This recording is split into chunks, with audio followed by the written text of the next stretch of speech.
What's up, everybody? It's Anthony here with Bobby, Pastor Bobby, and we are here for another episode of Digging Deeper. If you don't know, we speak publicly for a living. We're laughing because long story short, I started Yellowstone, and now I feel like I'm a rancher. So for some reason, I yelled that before we started filming. I went, I'm a rancher, and then it just, now here we are. Anyways, forget about it. Anything happening in your world, Bobby? Anything, new shows, new... I don't even know what's going on right now. This is bad. Yes, lots of new stuff happening in my world. Lots of new stuff. I'm excited.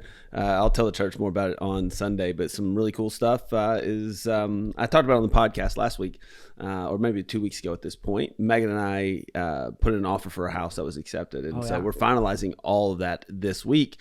So we'll officially be homeowners in California. Wow. I think about this is not our podcast. This is not even anything to do with yesterday's message, but I've been thinking about Jeremiah 29.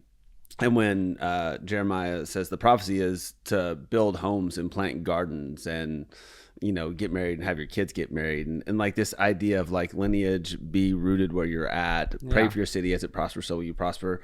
And just been thinking about Megan and I stepping into owning a home here and just really feel like, you know, it's a beautiful thing to be purchasing us and the bank will own it, but you know, but it's a beautiful thing to own a home in the land where we feel like God's called us, in the place where God's called us. So yeah, man, I got all kinds of stuff happening this week. Wow. New TV show, new house. We're not in the same boat, but it's all right. Yesterday was an eventful Sunday. It was a great Sunday. And for me, it was a reminder always that, leadership doesn't have an off switch. I feel like yesterday was one of the most packed Sundays that I've had as a staff member in a while. And when I say, it's not like I don't do anything Sundays, but what I mean is like across the board, like not just youth ministry things. Like we had a camp meeting because camp is officially 2 weeks away. Yep. So we met with all the parents, went over all that stuff, helped out in kids ministry with some things, helped out in the lobby with some things. And by the time I was done with all of it, I was like, that was an eventful Sunday. You took a nap when you got home? Oh, an involuntary one, like one of the dad naps where I like sat down and then I opened my eyes and I didn't know if it was like 13 days later or 3 hours or what. And it ended up being 26 minutes I took a nap. But Brilliant. but it was just such a good Sunday. And this Patriarch series I feel like I said this on the last time we did the podcast, but I would consider myself still pretty unfamiliar with the Old Testament. I feel like I know most of the stories overall, but I don't know any of the little details. I don't preach from the Old Testament a ton, unless it's something I'm super familiar with, all because my initial experience was all pretty much the, Matthew, Mark, Luke, John, and Acts. Probably the book of Acts more than anything. Very Holy Spirit driven. Every message was, somewhat spirit oriented, if you would. So my early experience in church, I miss a lot of these. So this series for me it's a lot of tension in the fact that it's really, really good and it's stuff that I want to know, but also just full transparency. It feels a little bit like to me, like I'm a pastor and like, why don't I know all this in this much detail? Like, I feel like I have no idea what he's talking about right now. Like Abraham was 99. He did what? Which we'll get to, but it's just been so good. So yesterday's message was another one where I feel like I heard a little bit of the beginning of it and was able to kind of lean in to the whole identity piece. Obviously, Jeremy said it in one of the transition points and stuff, but Abram went from Abram to Abraham. Yes. And it was such a, that's obviously such a significant piece. It's a huge piece. I mean, and like for most of his life, for a majority of his life, he was known as Abram. Yeah. And because he was 99 when he became Abraham. Mm-hmm. And so a majority of his life was marked by a different name. Yeah. And it was interesting because I think Abram means exalted father. And so even his original name meant father, but when God renames him father of the multitude, I don't know. It's a powerful piece. It was a powerful reminder that God wasn't just like saying some things. He was totally reshaping Abraham's identity, who he was as a person, who he would be in the future, his destiny. He was prophesying into what his life would be. And God could have done it 24 years prior when he sent him to Canaan. I thought about that in the series, like God waited specifically for a reason. He could have done it earlier, but he chose that time. And I think it's cool that before in the Bible switches, like he's no longer called Abram in the Bible. Now it's Abraham. But I think it's cool that before this all happened, before Isaac was born, before Sarah was pregnant. So he was already being called by this new name, Father of the Multitudes, before anything even transpired. Yeah. He was a father to Ishmael at that point. Ishmael would have been 13, but he was not a father of the multitudes, and he wasn't going to be a father of nations. And that's something different. But the point is he's being called the name before he's even fully walking in the promise that God had for him. That's so crazy. Yeah. And then you said something about his name and becoming from Abram to Abraham is like the breath. So remind me of this. And you said in the Hebrew or something. It's the like Yahweh. The character is it's H-E-H. Hey. Yeah. And so it's Abraham, the H there, and Sarah, the H there at the end. So the character, the Hebrew character, is that same Hebrew character found in the name of God. And so effectively, it's like a divine imprint on Abraham and Sarah. It's bearing an attribute of God's name. And my whole aim on Sunday's message, I'm sure you picked up on it, was what does this mean though for the New Testament? If we were to pass this Old Testament reality into New Testament, what does this have to do with us? Yeah. Today, in our context, how do we read the New Testament, understanding the Old Testament? And half of this series lends itself to that. Like a New Testament believer can't ignore and avoid the Old Testament, but there are Old Testament stuff that has been fulfilled. Yeah. And so how does it apply in a New Testament reality if it's already been fulfilled? So what are the things that we're learning and seeing? The character of God, the nature of God. And so this idea of this name bearing a name, the whole point is we bear the name of Christ. New Testament, it's riddled. Is that the right word? I don't know. So. Riddled with the language in this vernacular. Peter mentions it in his epistle and other places where we bear the name of Christ. Yeah.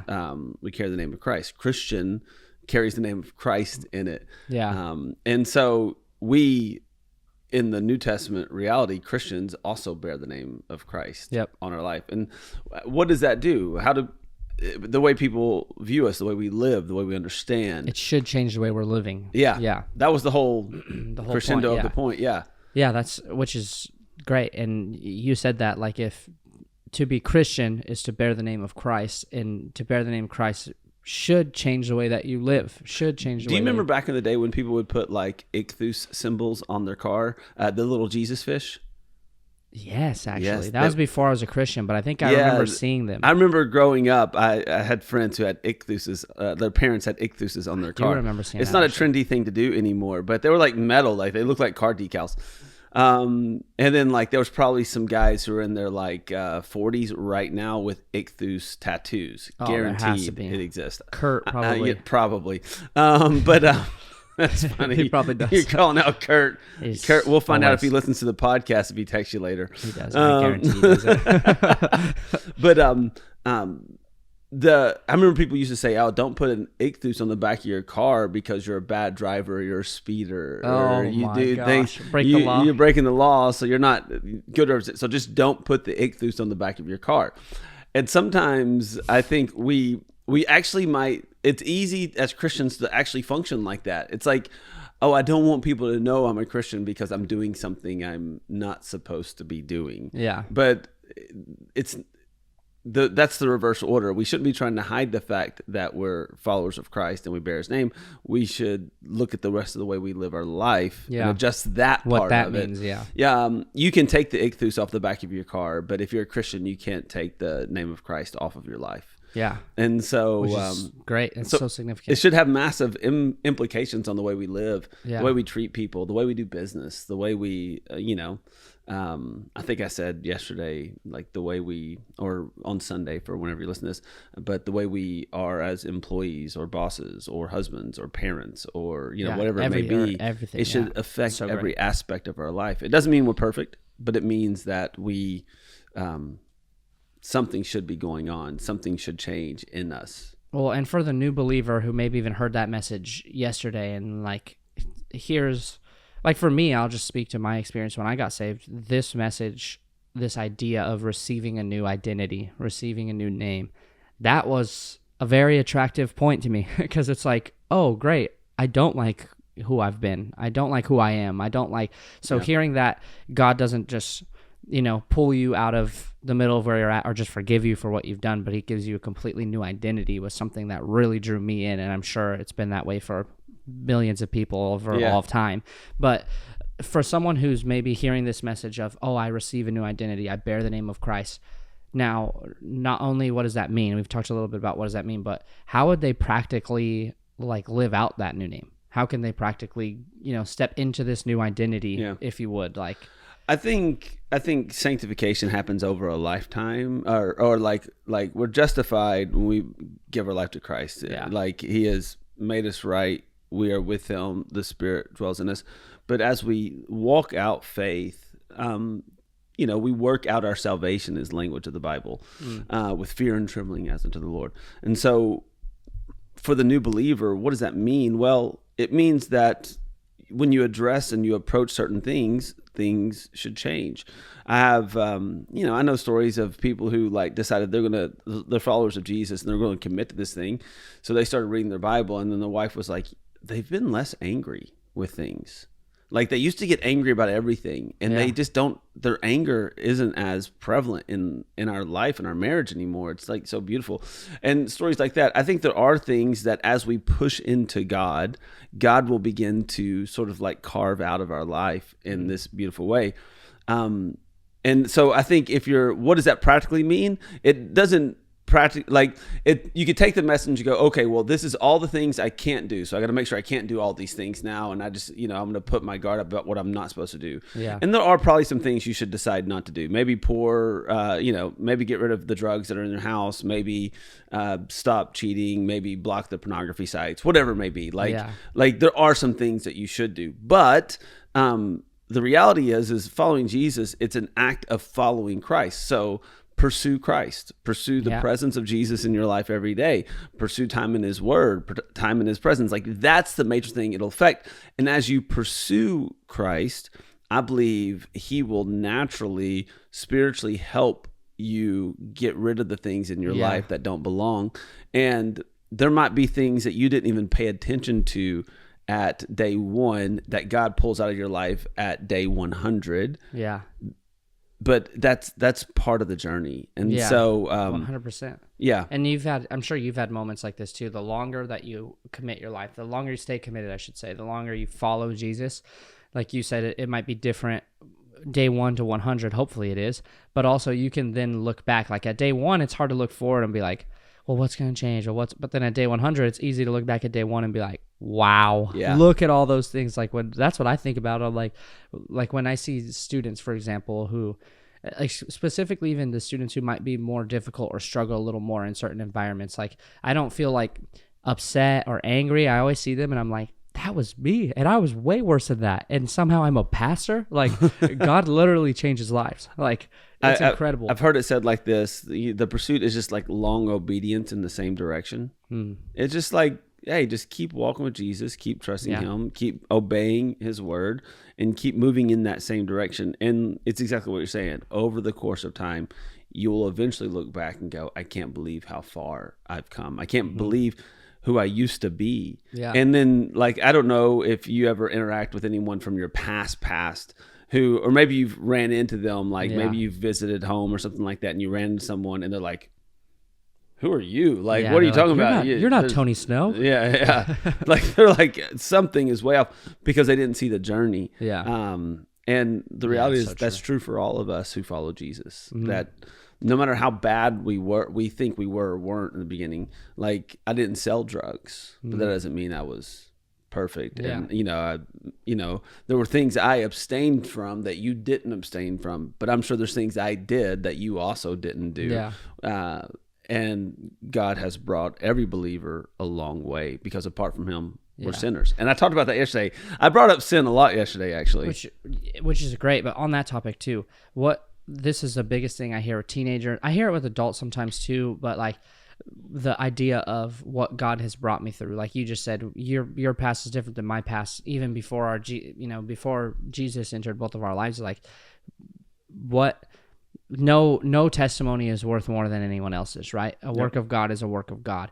It seems like there's like an insecurity at times among believers that feel like they don't have a past or haven't made a decision, or God forbid they have great Christian parents that are protecting them and raising them in a way where they've been able to avoid a lot of major things, and they just go, well, I don't have a testimony, or I don't have a story. Or I hear it all the time when people will hear my story, well, my story's not as cool as yours. Well, my story's not. And you're like, my story's not cool. Yeah, I'm like, not at all. God. So God spared my life. Like I think that it's a danger when we glorify our past, when you share your testimony, and I know you don't do it this way, but I have heard people share their testimony, and it's almost like when they share the life before Jesus, they still share it with a sense of pride about it. Like they still feel like it made them cool or whatever you want to say. Yeah. I remember before Jesus, I used to fill in the blank. I used to sleep around all the time. And they made a lot of money. They almost make it glamorous. And when the glamour of our testimony isn't our sordid past, it is the fact that Christ stepped in. That's the testimony. Christ stepped into my life. Yeah. You have a testimony if you understand that apart from Christ, you were a sinner in need of saving. Your life was in shambles. Your life was headed in the wrong direction. Because apart from Christ, our life is. Your life was void of purpose and true meaning because apart from Christ. And so the testimony is Christ stepped into your life. So to assert that you don't have a cool testimony is essentially saying that I didn't really need Jesus. I was pretty good. Yeah. You were really bad. I was pretty good. Yeah, exactly. And I'm using someone's language against them, I get that. But I think it's important for students, for adults, for anybody. Like, there's no testimony that does not exist of someone being dead in their sin, found by Christ, and made alive. Yep.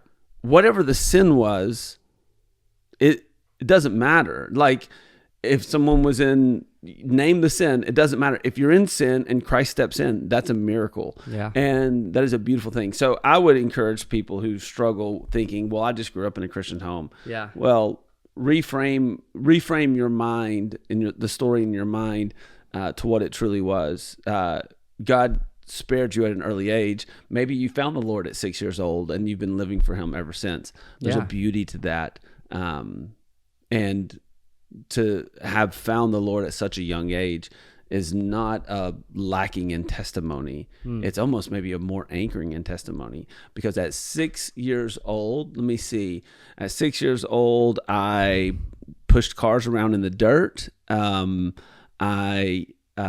else did I do at 6? I played with friends. I climbed trees. I was going to say toy cars, or were you just the strongest toy 6-year-old cars? Toy cars. I built like hay forts and pillow forts. And what else did I do? I'm just trying to think of the things I did at 6 years old, because I don't think I do any of them anymore. Yeah. So all the things that I was passionate about at 6, I'm not passionate about anymore. Yeah. So if you found Jesus at 6 years old and you're still following Jesus, you're doing something right. Come on, man. Like that's a miracle in itself right there. Because of all the life and all the change and everything that's come, the school that you went through and the heartbreak maybe you had with a girlfriend or a boyfriend, like all the things, but you continue to follow Jesus through all that. That's even miraculous. Just high school. Yes. Oh, you went through public school as a Christian? Congrats. You get an extra spot in heaven. I don't know, some extra gold or something. Yeah, it's just crazy. But I just felt like that was a good point to hit, because I feel like recently I've been hearing that a lot. I've been hearing some of our students who are on the other end that are like, have a great home, that are like, I just feel like I don't have a testimony. And I'm like, what? That's crazy. The next thing you talked about that really stood out to me is you talked about just the waiting, how long Abraham had to wait for the fulfillment of God's promise that he made, 24 years. And if anyone can relate to anything in that message. The waiting, like I cannot tell you how many times I've had to wait for something. And for some reason it was like, obviously I waited for things before I was a Christian, but it feels the time just is, it ticks differently when you give your life to God, man. Some of those times, sometimes you're like, I'm waiting a long time for these things that I feel like God has promised. I feel like, you know, I see in lives of other people or stuff that I'm just praying for. And so, you know, maybe talk about waiting. Just before we talk about waiting, let's actually talk about used a specific word, and that, and I've used it, and I've tried to like give some understanding around it a little bit in the message, but maybe it's worth diving into. I feel like God has promised. So God promised Abram certain things. He told him over and over again. And I've met people who've said, God said to me XYZ. Yeah. You know, and sometimes I'm like, I know for a fact God did not tell you that. Yeah. Because it's it's opposite of what his word says. And I'm like, God doesn't contradict himself like that. He's not telling you to do that. But when it comes to, there are things in my life I feel like God has told me are going to happen. I'm careful not to call them promises. Yeah. Or God says. Yeah. God said. Those are the things that God said. I would say I feel like God has told me. That's different. Yeah. And so I think when you frame like, well, God said I'm going to be married by 25. You know, it's like, well, hold up. Did God really say that, or do you just feel like God said that? God said that. Is it really 25, or did your brain fill in 25 as the perfect age to be married? Whatever, all those things. And so I would caution people as you navigate like God's promises. There are promises in his word that are true for everyone for all of time. Jesus, eternity, like promises in his word, founded for every believer. And there are things as believers, I believe God's spoken word is how, or his written word is how he speaks to us, but I also believe God speaks to us as individuals. I would just say, be careful in assigning promises to something you feel like God has told you. Maybe submit to that, to some pastoral leadership, some spiritual leadership, a group's leader, like, hey, I feel like God's saying this, and get some wise counsel around your life to find out if that truly is God, or maybe that's just a feeling you have and something that you need to work towards. Well, even when I use it, like I was using it, like I say the same way, like the way you said it is kind of how I operate. Like if I feel like it's something God told me, I'll say, I feel like God told me this. But if it's a promise, like when I say promise, I mean accessible to everyone, promise to everyone. So like one of the things I hold tight to is like salvation, like the promise that, you know, people will be saved. And specifically with like my family, like being one of two people in my family that's, you know, a devout Christian, I should say, I guess, because I think I have family members who say they're Christian but don't necessarily live it. I'm not sure if they've even given their life to God. I think they just would say they identify as a Christian. Sure. For the census, like you said in your message, it's almost like they want to check the box. But like that's one of the, when I say promises I hold on to, like that promise of everything, like God doing things in his timing, the promise of God saying I'll be with you in things. That's what I mean when I say promises, is like, you know, when you go through something big, sometimes you're like, okay, I know God's here because he tells me he's here. I'm struggling to see where he's at in this. The promise is that he's there, right? And not necessarily that you're going to see or feel him or acknowledge him immediately. So anyways, all that to say, Abraham had to wait, and waiting can be so difficult. Is there, you know, I'm sure there's multiple, but is there a time in your head that sticks out when you had to wait? Not just specifically like, oh, I had to wait for this, but a time where you had to wait so long that you felt like, I'm almost going to give up on this, or I'm going to give up on this. I mean, I think I've talked about it on the podcast before, but stepping into the role of a senior pastor, because it was in 2015 when I felt like, oh, this may be what I do. And then over the course of time, over like 8 years that would pass, maybe 9, there were seasons where I was like, I could probably make this happen myself somehow. like, pull the ripcord and do something to make it happen. But I specifically waited. And in the waiting, I think it was me and Pete who talked about this a couple months ago. There was times when I was like, I'm so far behind. I'm so far behind. I got other people who are farther ahead than me, and they're so much further ahead, and I'm falling behind as if I'm on their timeline. I'm not on someone else's timeline. I'm on God's timeline. But it's hard to comprehend that. Yeah. And so, I mean, that's probably like one of the biggest things. I got married really young. So that's not something. But from a pastoral standpoint, or that job. And so like maybe someone's listening and they're thinking to themselves like, oh, I thought I would be running the company by now. I thought I'd own my own business by now. I thought I would XYZ fill in the blank. I think there are things that we could do to prepare for what God could do. And I think there are things that we just need to wait and trust him in the process of it. Yeah. So I think we've talked about it before, but waiting is an active word. It's not a passive word. So like, as I wait, I'm not just like sitting in the corner playing video games going, all right, God, just make it happen when you want to make it happen. I'm preparing myself. I'm actively waiting, knowing that if I'm going to step into the role of pastoring, man, I better be prepared and ready. I better have some education under my belt. I better have, I better know what it means to preach every single week. I better know his word well. I better know what it means to spend time with people. Like, there's things that I need to know and I need to develop. And waiting doesn't mean like I'll put it off, and then do it once I get the opportunity. Yeah. It means I'm going to start functioning in that now. So like, maybe you want to be a boss.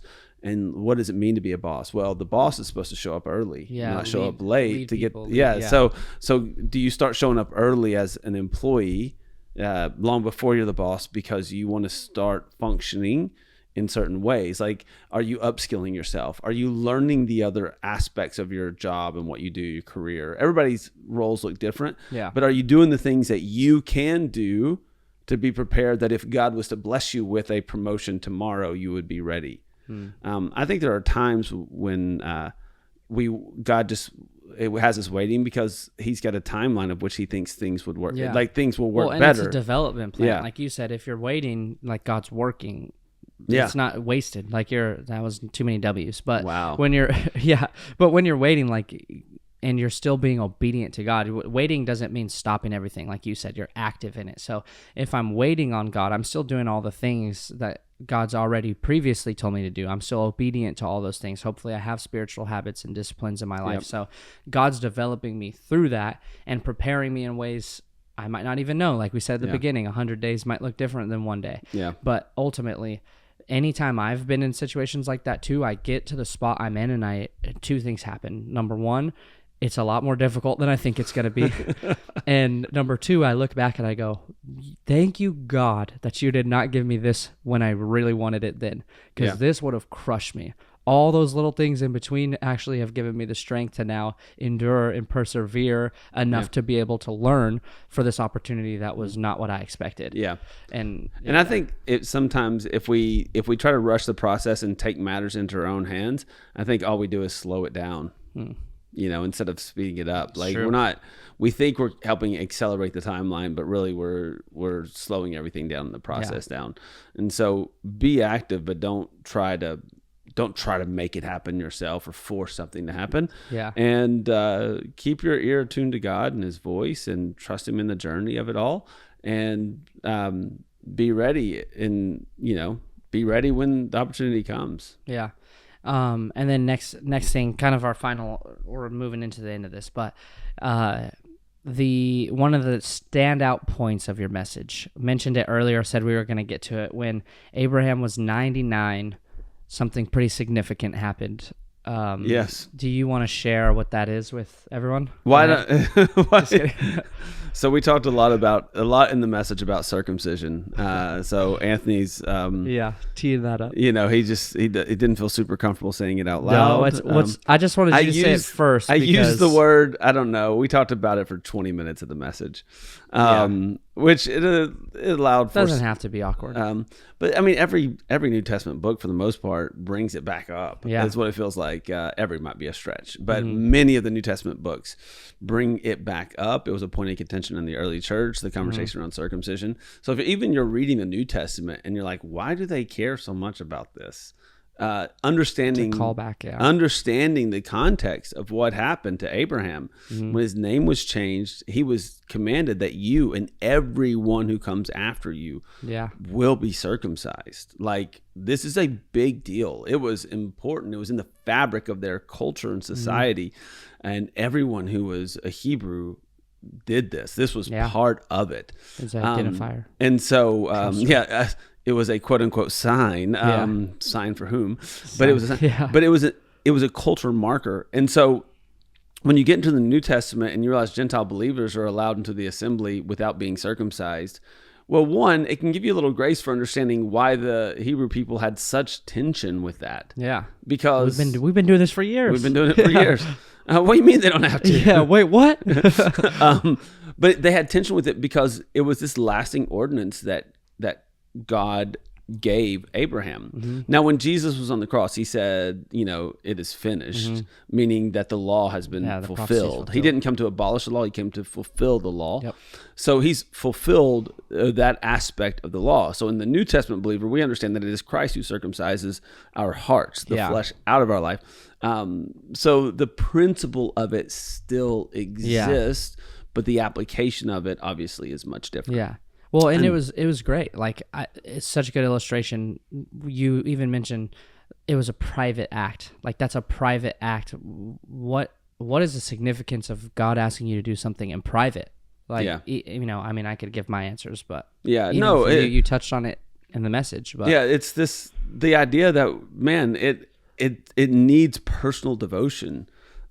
His faith, his obedience didn't need a stage or a platform to perform on. If obedience isn't first personal, if faith isn't first personal, if it's only outward expression, in public, then we've missed it.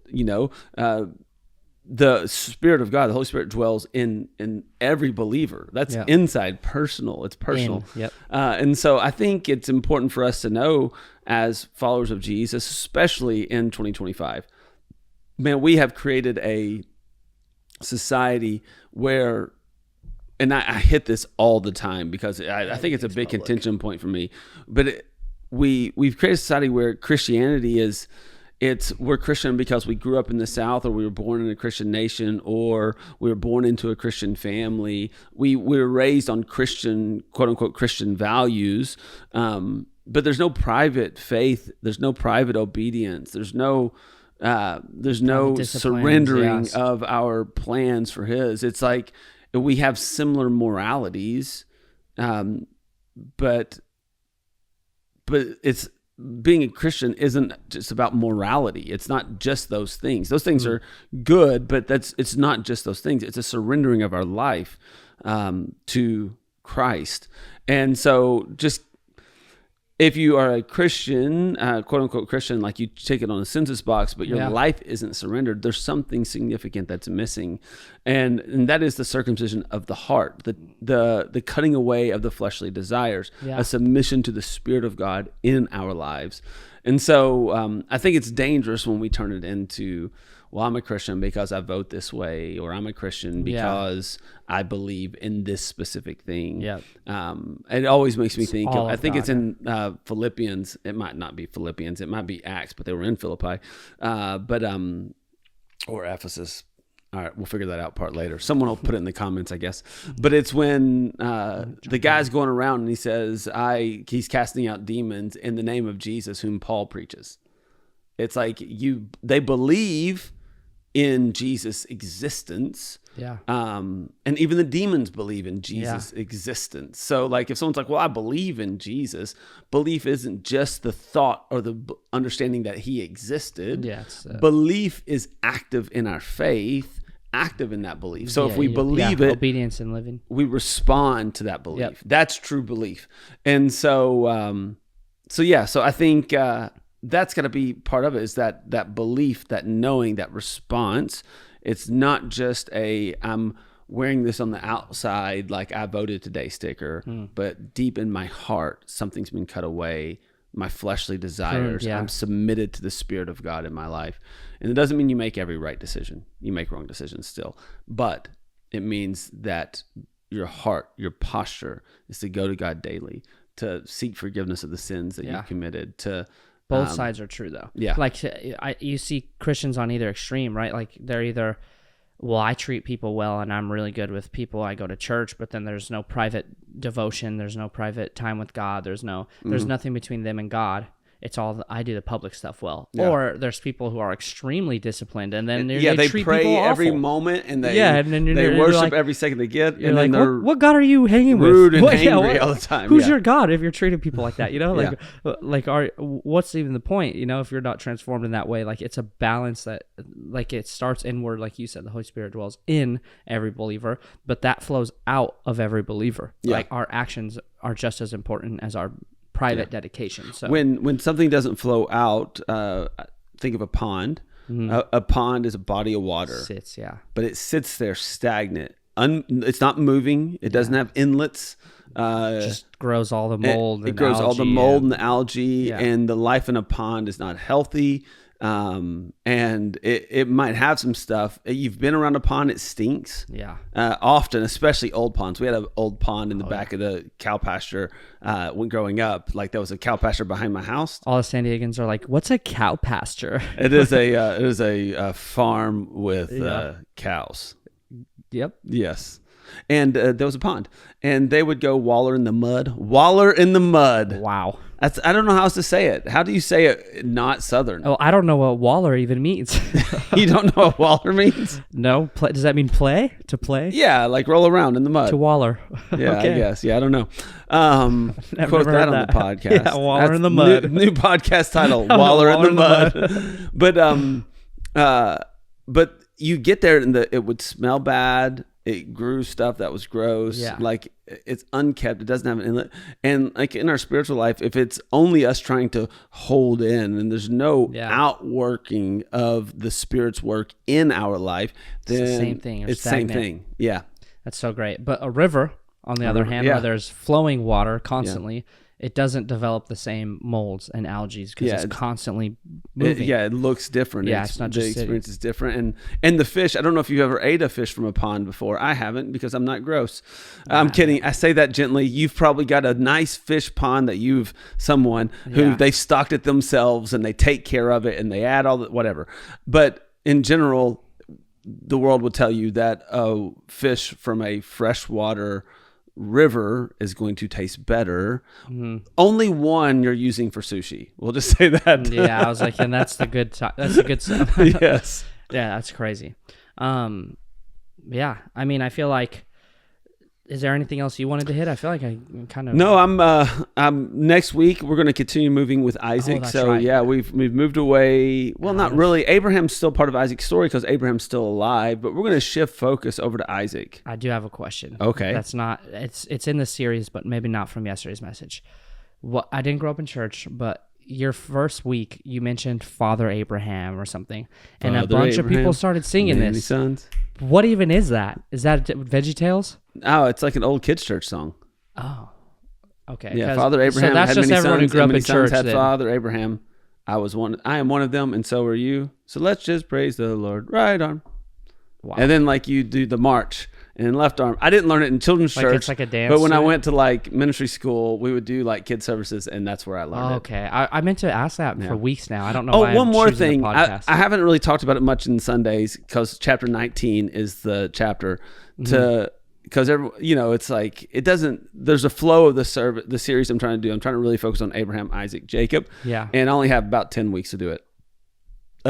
So in order to do that, I'm hitting certain things, but I've referenced chapter 19 being crazy, a little crazy. And so essentially like Sodom and Gomorrah getting destroyed.